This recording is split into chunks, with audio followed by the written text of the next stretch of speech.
সাকিব আল হাসানের Facebook post আপনারা অনেকেই দেখে ফেলেছেন যে সাকিব আল হাসান 1x বেটের সাথে আপনার আবারও চুক্তি হয়েছে।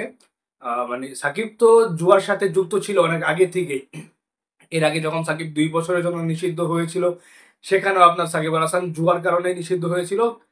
এরপর আপনার বেট উইনারের সাথে আপনার যখন চুক্তি করেছিল সাকিব আল হাসান, যখন বাংলাদেশ ন্যাশনাল টিমে রানিং খেলছিলেন, তখন আপনার নাজমুল হাসান পাপন তার হস্তক্ষেপের কারণে সে আর কি সেখান থেকে বেরিয়ে আসে এবং বলা হয়েছে, আমি এটা নিউজের ওয়েবসাইট, এই জন্য আমি এখানে যুক্ত হয়েছি। কিন্তু সাকিব আল হাসান সে তখনও স্বীকার করেনি যে এটা আপনার ব্যাটিং ব্যাটিং মানে ব্যাটিং ওয়েবসাইট। তখনও কিন্তু সে এটা স্বীকার করেনি। কিন্তু আপনারা জানেন, যারা ব্যাটিং করেন, যারা যারা অনলাইনে ব্যাটিং করেন, তারা জানেন যে বেট উইনার এটাও একটা ব্যাটিং সাইট। এখন তো সে অফিসিয়ালি, এতদিন তো সে নানান বাধায় ছিল, বাংলাদেশ ন্যাশনাল টিমে নাই, কোনো বাংলাদেশ ন্যাশনাল কন্ট্রাক্ট মানে আপনার অফিসিয়াল কন্ট্রাক্টে নাই। এখন তাকে কে ঠেকায়? এখন সে অফিসিয়ালি ফেসবুকে পোস্ট করে ফেলেছে যে 1x বেটের মানে 1x বেটের সাথে যুক্ত হয়ে আপনার ফেসবুকে এটা পোস্ট করেছে। এখন আপনি 500 টাকা বেট করেছেন, সেখানে আপনি মানে 800 টাকা জিতলেন। তখন আপনি চিন্তা করবেন যে এই 800 টাকাটাকে কিভাবে 1500 2000 কনভার্ট করা যায়।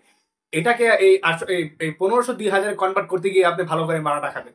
এইভাবে করে যখন আপনি মারা খাবেন, তখন চিন্তা করবেন, না এই ভুল আর করবো না, এই টিমে আর লাগাবো না, যেটা সহজ টিম সেই টিমে খেলবো। আবারও আপনি টাকা করবেন, আবারও আপনি লোভে পড়ে যাবেন, আবারও আপনি মারাটা খাবেন। মানুষের মধ্যে একটা নেশা ঢুকিয়ে দেওয়া, এটা কত বড় অন্যায়। এটা কি সাকিব আল হাসান জানে? বাংলাদেশে আপনার জুয়া নিষিদ্ধ, এমনিতেই জুয়া নিষিদ্ধ। আপনি যদি ইউটিউবে যদি জুয়া সংক্রান্ত বিষয়ে কিছু সার্চ করেন, আবার আমি আমি যতটুকু জানি আপনি কিছু পাবেন না। পেলে হয়তো কয়েকটা ভিডিও পাবেন যেগুলো আপনার রিসেন্টলি আপলোড করা হয়েছে। কিন্তু বাংলাদেশে জুয়ার যতগুলো ভিডিও ছিল সবগুলো আপনার ফেসবুক থেকে এবং আপনার ইউটিউব থেকে জুয়ার ভিডিওগুলা, অনেক ভিডিওগুলাই আপনার অটোমেটিক ডিলিট হয়ে গেছে এবং তারা সেগুলো আপনার ছাড়তে পারে না, আমি যতটুকু জানি। এখন দেখা যায় কিনা সেটা আমি জানি না। কিন্তু সাকিব আল হাসান সে একজন রোল মডেল।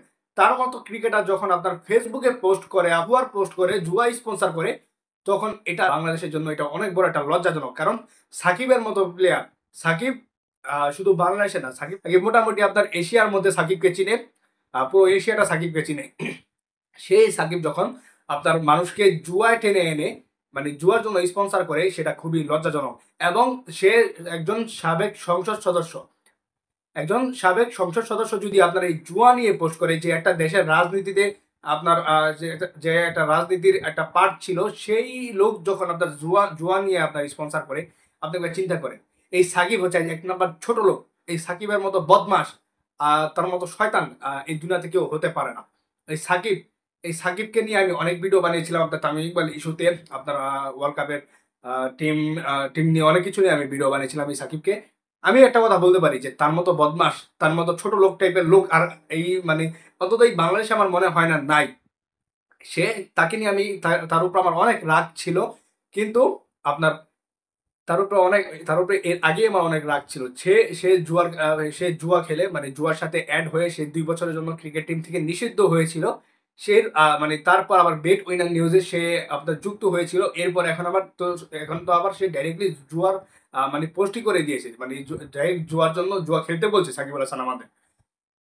তার মতো একজন লোভী লোক, সে বাংলাদেশের এত বড় একটা আহ, সে যে বাংলাদেশের এত বড় ক্রিকেটার হয়েছে, সেটা একটা অন্যায়। কারণ তার মতো লোভী নির্লজ্জ লোক যদি না হয়ে যদি অন্য কেউ হতো, লাইক সেটা আপনার মুশফিকুর রহিম, মাহমুদুল্লাহ, তামিম ইকবাল, তারা আমার মনে হয় না অন্তত তারা এগুলো পোস্ট করতো, অথবা আপনার তারা জুয়ায় আপনার ফ্যান্সদের জুয়ায় টেনে আনতো। আমার মনে হয় না অন্য কেউ এরকমটা করতো। সেটা সাকিবকে দিয়েই সম্ভব। সে একটা ছোট লোক, এই কারণে সে আপনার জুয়া নিয়ে আবারও সে জুয়ার সাথে যুক্ত হয়েছে, জুয়ার অ্যাম্বাসিডর হয়েছে। যাই হোক, এই সাকিবকে নিয়ে আর কিছু বলার নেই। এবং এই সাকিবকে এই সাকিব আমাদের দেশের কোনো কাজে লাগবে না, আমাদের দেশের এই সাকিব কোনো কাজে লাগবে না। আপনি আপনি খেলা দিয়ে আপনি অনেক কিছু করে ফেলতে পারেন, কিন্তু আপনি আপনার দেশের মানুষদের যখন আপনি জুয়ায় আসক্ত করছেন, আপনি যখন জুয়ায় নিয়ে যাচ্ছেন, আপনার থেকে ভালো কিছু এই দেশ বা আপনি কাউকে কিছু দিতে পারবেন না। আপনি হয়তো ক্রিকেটে অনেক কিছু দিতে পারবেন, কিন্তু সেই ক্রিকেটে দিয়ে কোনো লাভ হবে না। আপনি তো মানুষদেরকে নষ্ট করছেন। আপনি তো হাজার হাজার যারা মানে বাচ্চা মেন্টালিটির ছেলে মেয়ে রয়েছে, তাদেরকে তো আপনি জুয়ায় একদম সর্বশান্ত করে দিচ্ছেন। এটা তো আপনার জন্য হবে। আপনার এই পোস্ট দেখে কত ছেলে মেয়ে সেখানে রেজিস্ট্রেশন করবে। এটা তো আপনি একবারও ভাবেন না। যাই হোক, ভালো থাকবেন, সুস্থ থাকবেন, ধন্যবাদ সবাই।